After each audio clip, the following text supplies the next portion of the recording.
Hi, I'm Mark with Earl Mays, and it's getting about that time where we're going to start to prune outside. Weather's pretty decent. I'm going to start with shrubs. There's several different reasons that you would prune shrubs, especially this time of year. There's some do's and don'ts. One of the reasons that we're going to be pruning this year is there will be a lot of rabbit damage that we're going to see. Also, you can shape shrubs. They got over to the sidewalk.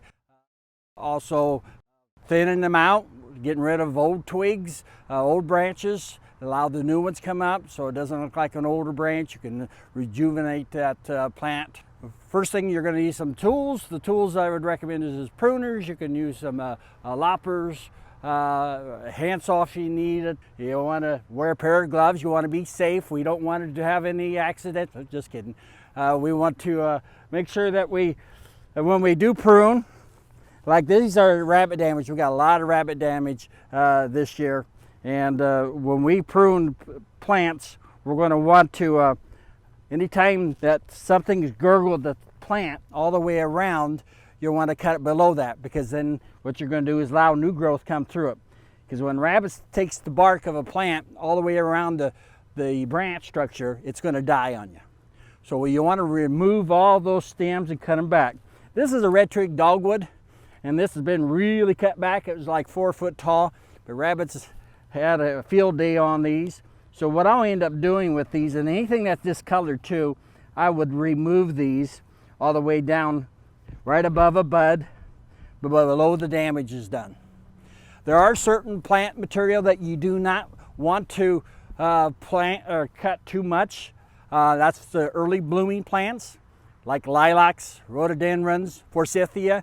You cut those now, you're not going to get any flowers. You can do a little shaping, to cut them back a little bit, but if you do a lot of hedge pruning on them, there will be no flowers.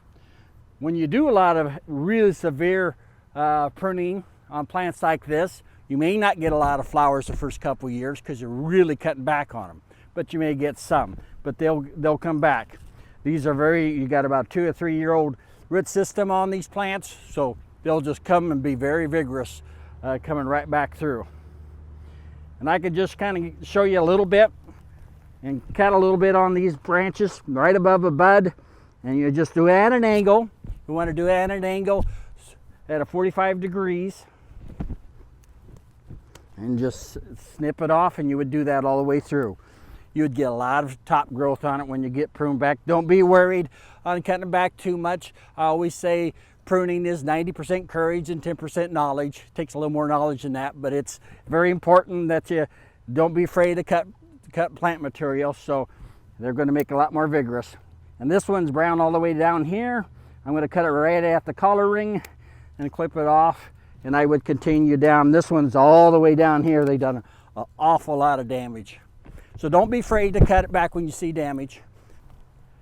Here's a shrub that we're going to thin out a little bit. Has a little rabbit damage, but mostly it just is thicker. I'm going to remove some of the older stems to allow the newer ones come up. So you're allowing new plant material come up through and get rid of the old ones.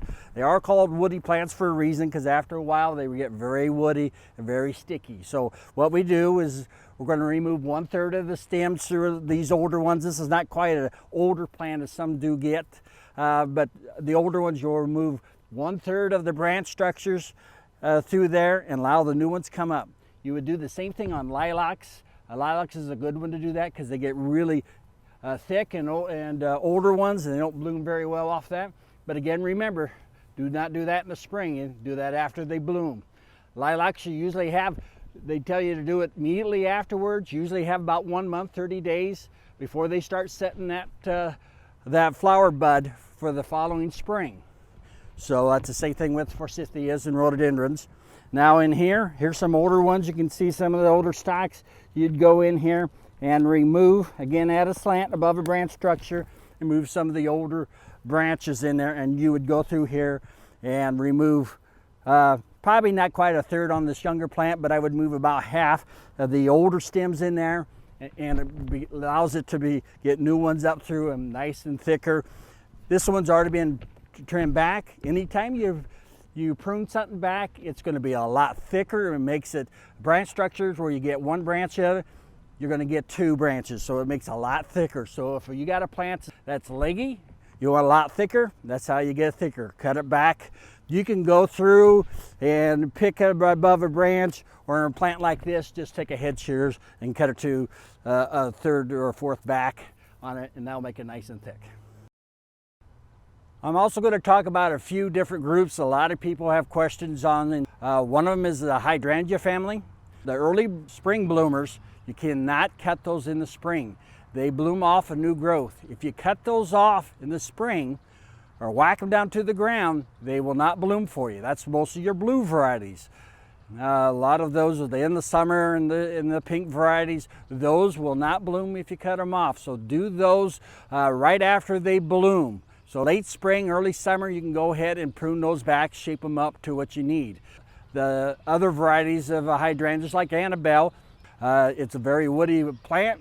I'll go ahead and cut it back. It sends up flowers to glory every year. It's a very easy one to flower. It's not one you have to worry about, like the blue varieties. Those blue varieties do require that you're going to have to, especially if you want blue to them, you're going to have to use acidic plant food to make it blue. The other family that we want to make sure we don't do any pruning in the spring except for dead material is lilacs. Again, you'll have 30 days after they bloom to prune those. Another one is roses. Roses there's a lot of groups of family, but most roses you can go ahead and do it early spring, just before they start budding out, early spring, and go ahead and prune those. Anything that's dead or diseased on them, shape them up, and that's the only thing you need to do with the roses. So don't be afraid of cutting those back either. Wear some gloves. All those are thorny varieties, so just go in with the lawn pruners just to cut those back. Otherwise, if there's not much dead material on them and the shape's good, leave them alone. Another group a lot of people have questions on is the clematises. They're divided in 3 different groups, and it depends who you talk to on how you prune those back. If it gets very woody and it's overtaken, cut them back 6 inches off the ground. They'll produce new growth all the way through that, and it'll be fine. Now, a lot of times we get them on trellises or fence. If it's very woody and it's been the old stems there for a lot of years, clean it all up, or just cut it all the way back to the trellises. Some probably won't bloom as heavy or a little earlier than normal if you do that, but they'll be fine